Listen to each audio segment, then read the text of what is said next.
Welcome back. This is the first video in Lesson 2. The objective of Lesson 2 is to convey an understanding that there are different ways of managing human resources. The first step is to make sure that everybody has a basic understanding of the key functions of human resources, HR. Welcome to my animation on the basics of human resources. Suppose somebody has an idea for a product or a service, maybe a new line of kites. So in order to make and sell these kites, we need some materials like nylon fabric, string, some carbon fiber rods. But these inanimate objects aren't going to make anything on their own. How will the kites get constructed?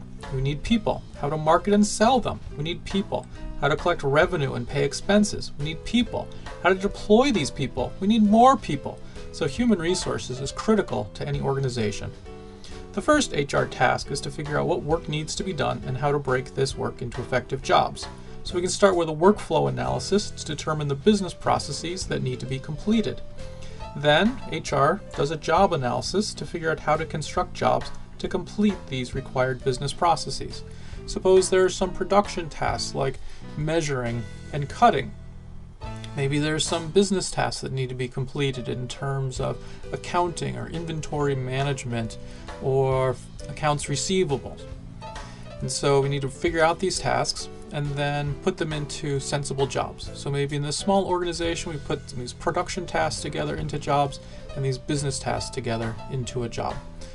But now we need people for these jobs. So the next HR function is recruitment and selection. You need to advertise these jobs, get job applicants, interview the applicants, figure out who has the skills and the aptitude for these jobs and who's going to be a good fit with the organization. Once employees are hired, then you need an orientation program to onboard them, integrate them into the team, make sure they're fitting into the organization and they know what their tasks are and how to get things done in an appropriate way, consistent with the organization's values. Once people are part of the team, their performance needs to be managed. So you need to evaluate and assess what they're contributing, give them direction. Are they engaged? Are they motivated? Are they doing the correct things? Also, do they have the needed skills and the needed skills to advance? Do they have career development goals within the organization? So another key HR task is training and development. Employees need to be trained. This can take all different kinds. Wait a minute, not that kind of training. Yes, this kind of training. Employees can be trained in different ways: formal classroom type training, informal on-the-job training. Employees also need to be paid, rewarded, provided with benefits. So some of this might seem functional in terms of making sure people get a paycheck, but of course it's a lot more complicated than that, thinking about how money might provide an incentive, but also don't limit your thinking to rewards only being monetary. There's a number of reward and recognition programs that HR can lead in an organization. Do all of this successfully, and this idea or dream can be a reality, and you can create good products and services that the market will value.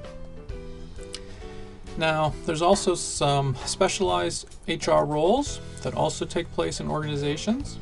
You need to pay attention to health and safety, make sure that employees have the appropriate tools and safety practices, make sure it's a healthy work environment, which includes stress as well as physical threats to safety and health. Also need to manage diversity, make sure that diverse individuals are being recruited and managed and your organization is free of discrimination. Sometimes employees might choose to unionize, so labor relations is another important function of human resources. And there's also human resources information system, using data and metrics to try to guide the organization. But HR doesn't stop here. Should continue to reassess how business is done, how jobs are structured, what's the nature of tasks within the organization. Looking at this is called organizational development. And so the cycle of human resources continues through making sure you have correct individuals who are motivated, engaged, and their performance is managed correctly, and they're rewarded and compensated in appropriate ways. Now you should have a basic understanding of the key HR tasks in any organization. And this should reinforce the conclusions from the previous video that managing human resources is important, strategic, complex, challenging, and anything but boring. But there are different ways of managing human resources in a particular organization, and that will be the focus of the remaining 3 videos in this lesson.